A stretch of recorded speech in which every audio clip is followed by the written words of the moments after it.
So I know a lot of us are still not recovering after seeing one of our favorite characters, Nanamin Kento, perish behind one of the most villainous characters in the series, other than Sakuna. I'm talking about Mahito. And right now, I can't think of any possible way of Nobara making out of this against him. There's no possible way. And I'm fearing on how this episode is going to end. So, if you guys would like to join me in this never-ending roller coaster of pain, let's get into Jujutsu Kaisen, Season 2, Episode 19. Outside the veil. Oh, this was before she...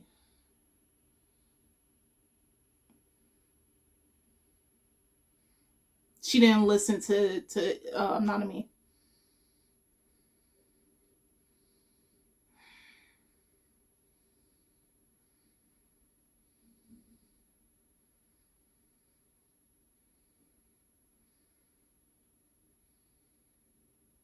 Like, I admire your bravery, Nobara, but like...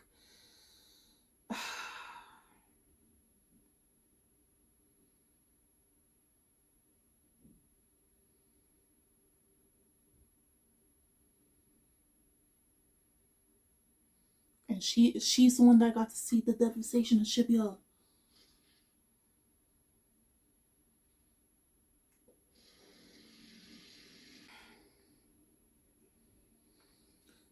Oh, man.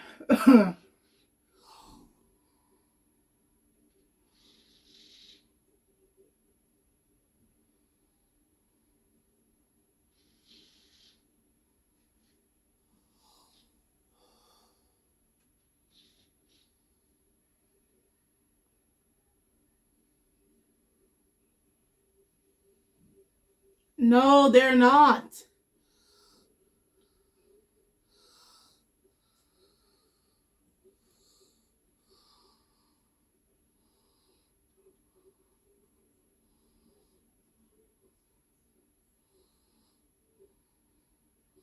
While he's facing the real, probably she's facing the clone. Oh, God.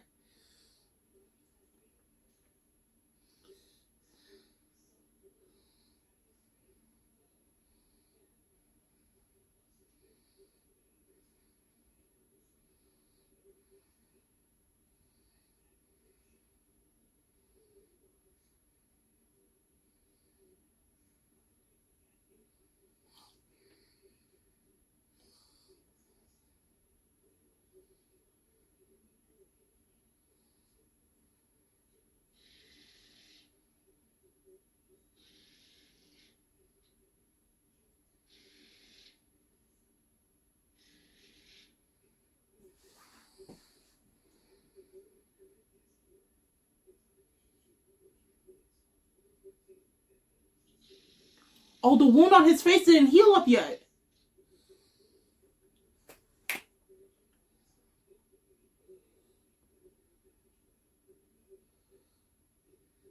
Yeah, because the real body's fighting Itadori.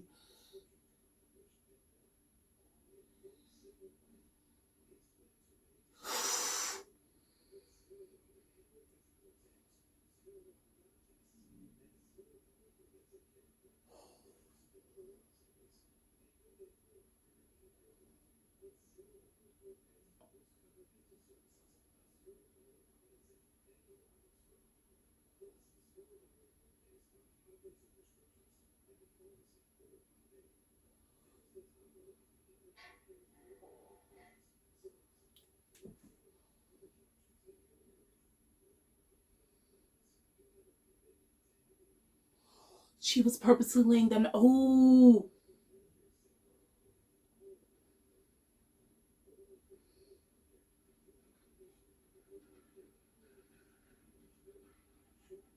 Yeah. Was she using the first season, episode 3? Yup.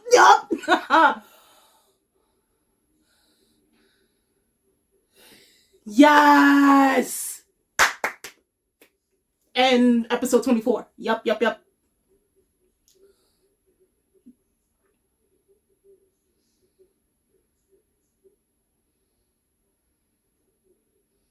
Because it affects your soul. Yes, that's what resonance do.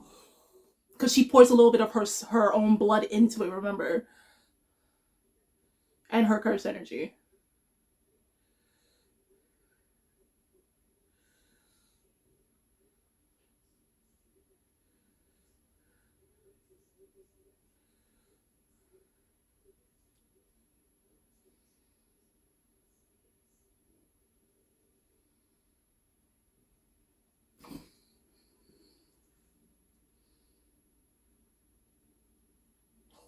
You look at my right, left, right, left, right.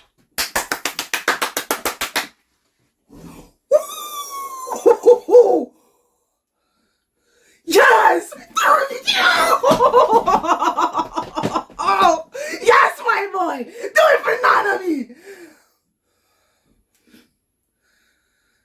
Yes!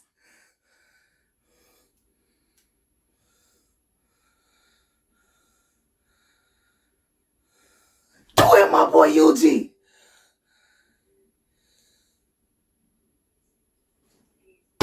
Best friend! His sister! Give it! Yes! Give him that! Yes! Yes!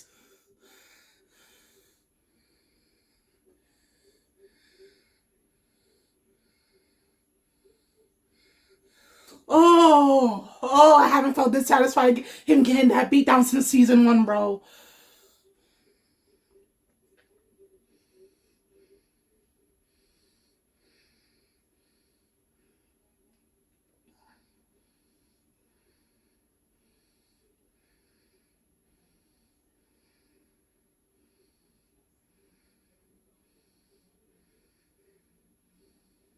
Damn. That's where the real body is.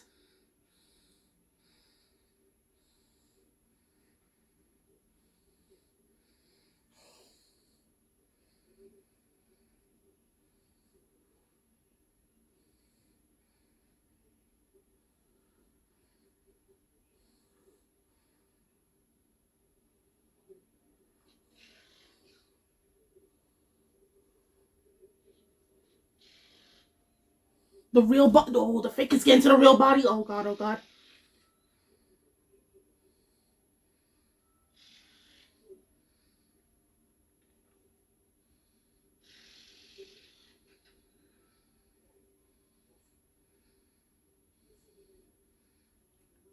No, they're switching.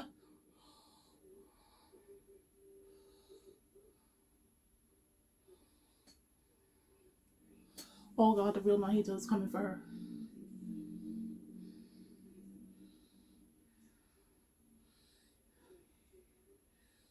Oh, God, oh, God, oh, God. Oh, God.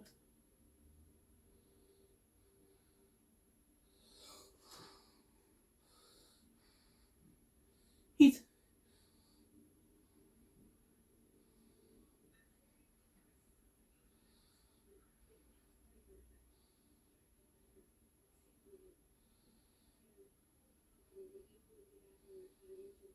Oh, God.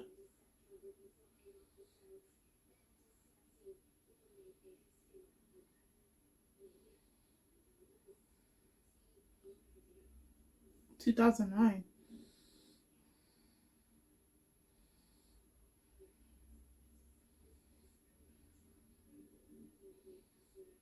She was playing Smash.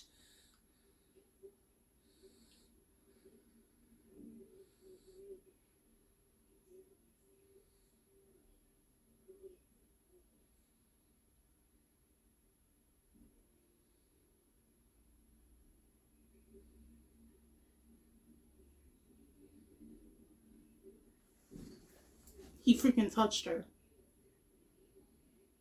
Nanami was able to escape at least twice. Couldn't the third time. Oh, God.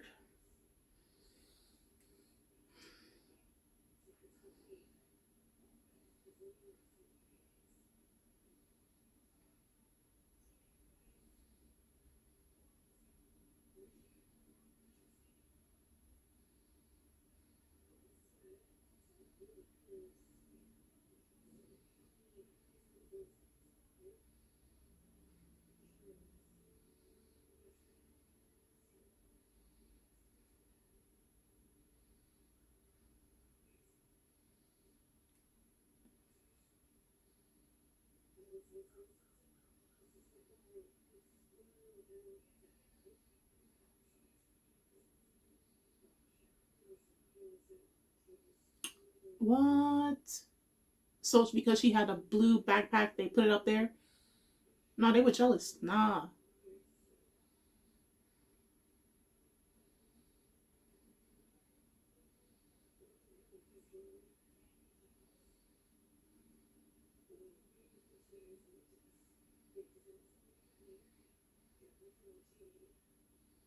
Oh God, don't cry.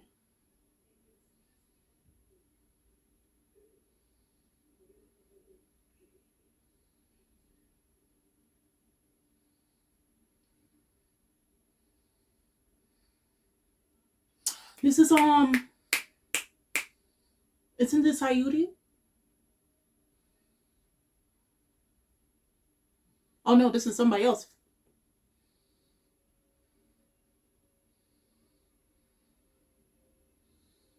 Fumi.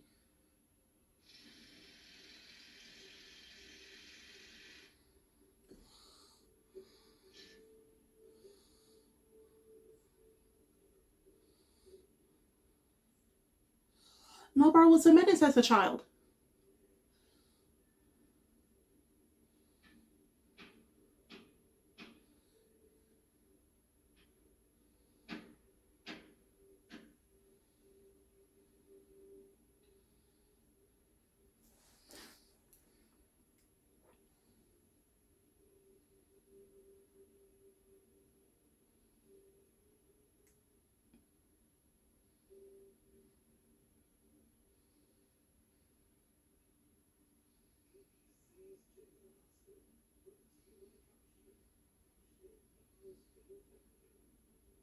What's that in your mouth?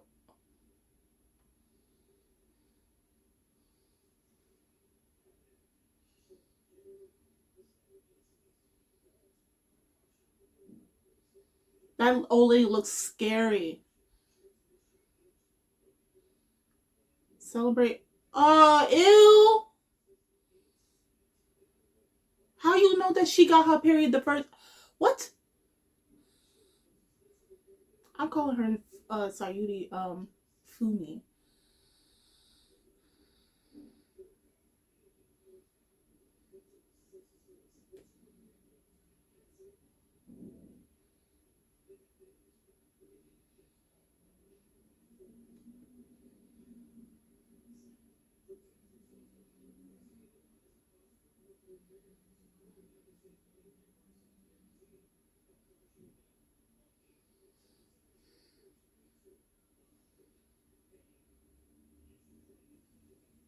I was right.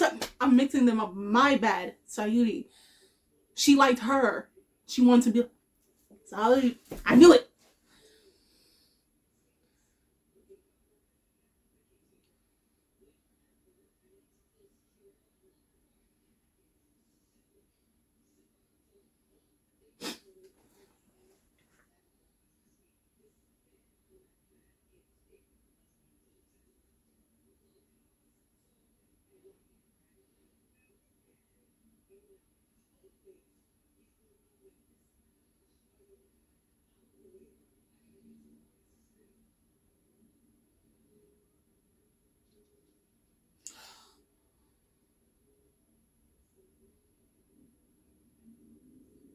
Because she wanted to be like her when she grew up, and so like she wanted to leave the village so badly.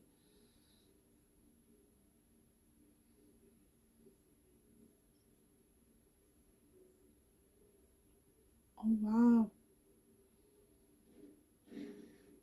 Why were people vandalizing her house?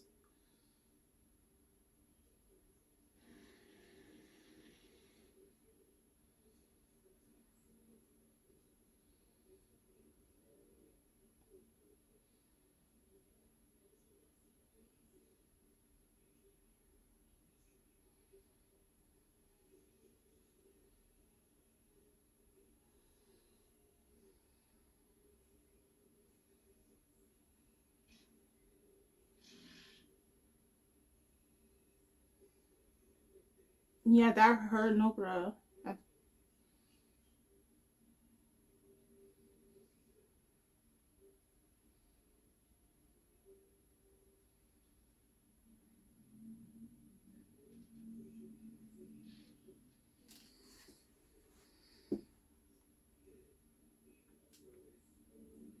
But my thing is, Nobara never mentioned a girl named Fumi back in season one.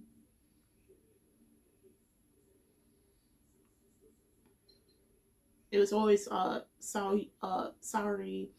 She was always mentioning.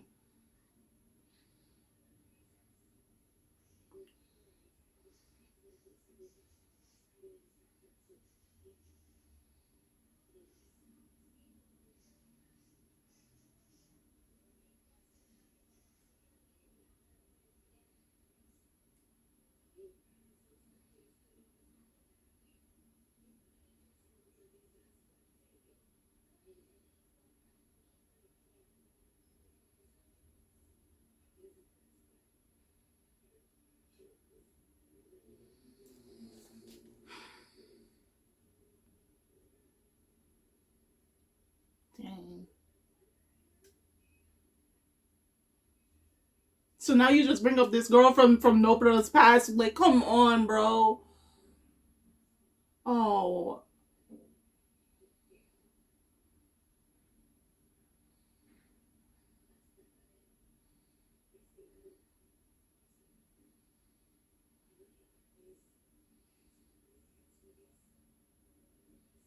this is sorry.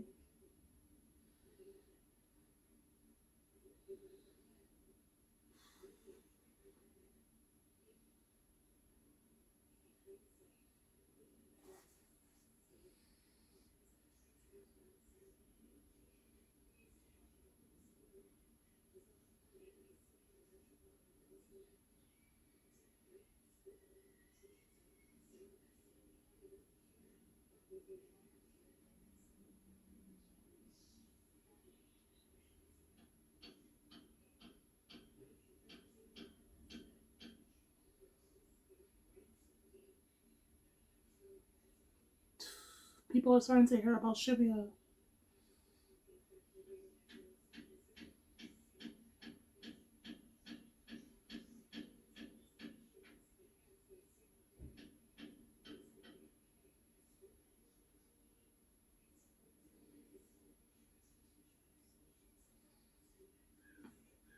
Okay.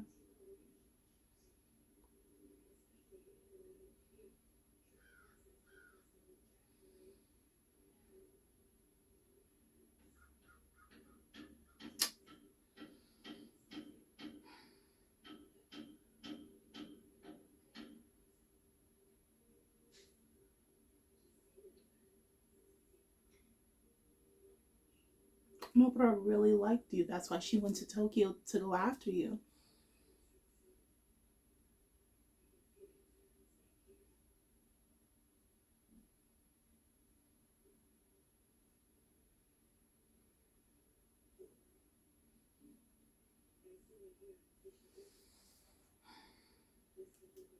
Well, if you didn't give them the phone number, of course you're gonna slowly grow apart.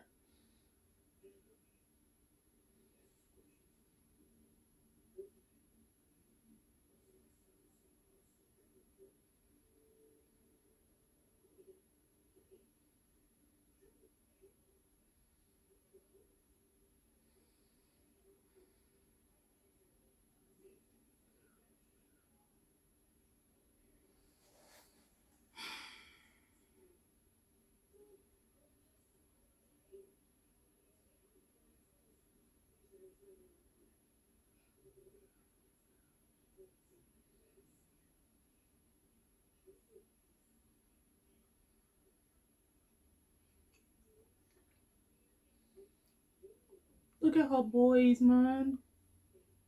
The second years.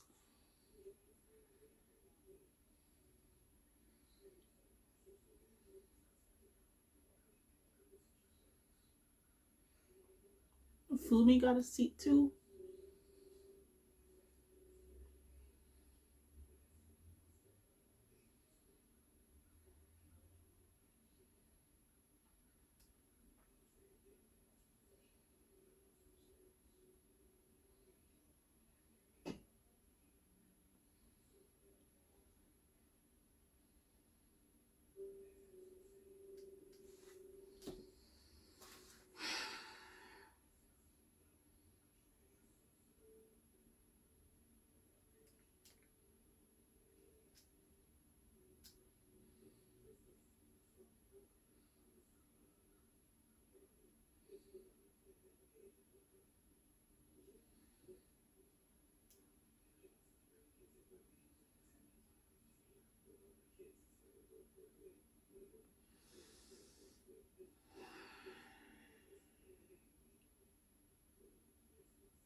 So I knew something was coming for our girl Nobara.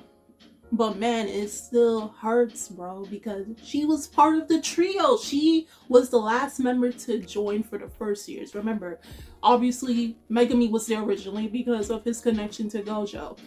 And then Yuji, which was the most unfortunate out of the three of them because he ate the curse finger of Sukuna, and now we are in the mess that we are in. And then Nobara, who came from the countryside, and if I believe she came from the same part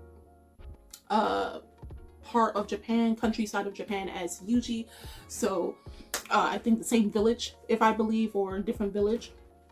And so we got two country pumpkins in Tokyo, and she was the last one. She made her appearance in episode 3, and like I said, her ability resonance was first introduced back in episode 3, the same episode she was introduced. And then the last time we saw that same technique, which is able to track down the soul, because it hits you directly into the soul, right?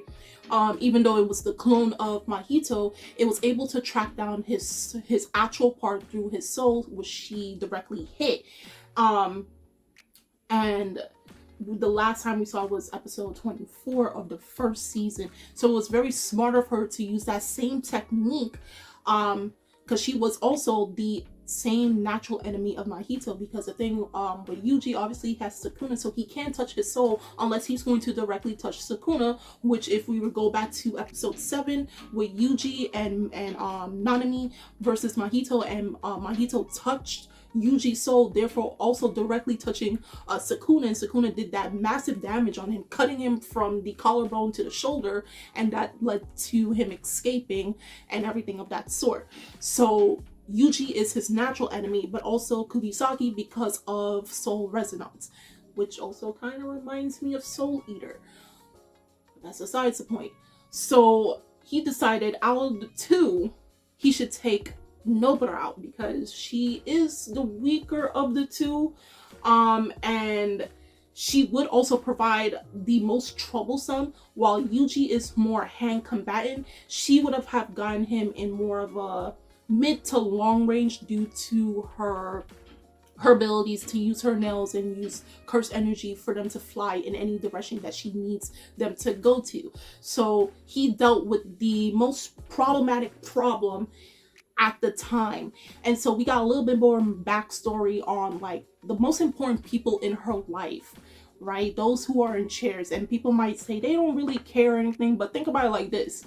I think all of us are like Kugisaki in the sense that we all have our seats, our placements for the most important people in our life. And of course, she has a lot of seats, and a lot of them are filled because she hasn't come across a lot of people that has left a significant mark on her life, like Fumi, who's the same age as her, and Saori, who is 7 years older than her, and she looked up to her. She helped Kugisaki change into the individual that she is, but also at the same time, with Fumi being her best friend, she's able to connect to a girl who understands her, goes through the same things, and she just loves being around Fumi. So the fact that we saw from Fumi's perspective, from the flashback, not from Kugisaki, but we got Kugisaki's backstory from her perspective back in season 1 when she saw, and it's kind of funny because in the first opening, it showed Sayuri and Kugisaki at a train station, but this time around it's showing her being in a car, and she left her home after some time, and she went back to the city. So different perspectives from two different point of views. From Nobara's perspective, it was from the train station, but from Fumi's perspective, it was her leaving, because she herself even stated in the episode she doesn't really remember the day, the weather, or anything that's much really happened other than them saying bye to Sayuri, and Nobara crying a lot. Okay, so two different perspectives, but I'm going to lean more to Nobara's because of the impact that Sayuri had on her development of character and demeanor. Okay, but not to say Fumi. Fumi was more like that person that like helped her want to be a better individual, the person that she wanted to protect and care for a lot despite leaving. So even though Nobara, all of them went their separate paths, you know, Sayuri didn't leave no contact information for the two girls. Nobara left the countryside because she was tired of it, and also she wanted to start anew, and also because she was a sorcerer, which she obviously most likely didn't tell Fumi, but she was hoping that one day all of them could connect back together with each other once more. Hence why we got from Fumi's background story and perspective of her relationship to Nobara, which we never got from season 1. Okay, and it makes you kind of think like, is Fumi as important to her? It would have made you think, was she as important to her as Fumi thought of her? But you clearly saw again the chairs representing the most important individuals in Nobara's life, and that's something that referenced back to season 1, where I believe she did mention, it was episode 24, she did mention something along the lines of, and correct me if I'm wrong, I'm basing this off a memory bank and I'm paraphrasing at this point, but she's like something along the lines of like, you know, people she cares about, she's doing only really her own thing. Those who are involved in her life, you know, she gives more importance, something of that sort. But if you want to, for better reference and better lines than what I'm giving you, go back to after both her and Yuji defeating Eso and Kechizu, what happened with the aftermath of them talking about like facing against the curse painting brothers. Okay, but go back to that part. So it's direct reference to season 1 episode 24. It's just, I knew it was something terrible. I knew it was not going to be good for Kugisaki, because it's just like, she's facing against Mahito. Mahito is tricky, he's playful, he is evil. So knowing his ability, which is idol transfiguration, and finding out that she again is his natural enemy aside from Yuji, it was not going to end well for her. And to see this flashback, amazing choreography for the fights, Yuji just going left, right, good night, amazing. But it's just like, I know a lot of people probably won't care for Kugisaki, but I have to say this, her relationship with Yuji and Megami and Maki, we didn't get really much of seeing her, like, you know, back and forth with Gojo, aside from when she was first introduced and you're like, oh, we're going to Roppongi and all that stuff. But the fact that she also considers Gojo to be important, I do wish they would have shown more of Gojo interacting with his students, and we kind of got that more relationship status between the teacher and his students and how they develop with each other. But nonetheless, it's disheartening to see like the two most important people of a lot of people to Yuji is just getting taken left and right. You know, first it was Nanami, and I can guarantee, if we take into consider in the story right now, the time sequence from Nanami's death to what happened to Kugisaki and her eye exploding, okay, I'm going to guess roughly 15 to 20 minutes pass. Like, Yuji still can't comprehend seeing Nanami's death. Now he saw this happen to Nobara, and it makes me beg to differ that whose soul was stronger? Was it Nanami's or Kugisaki's or Nobara's? Because Nanami, yes, he was touched by Mahito 3 times. 3 times. The first time in episode 9, when he first encountered Mahito, and then the next time in episode 13 at the school, the tag team, and then now from last week's episode when he was on the brink of death anyway, so he couldn't reinforce his soul. But when Mahito touched Nobara, it only managed to explode from her eye. She didn't transform, or she didn't blow up or anything like Nanami did. So I don't know, like, I guess she took a lot of brain damage from that.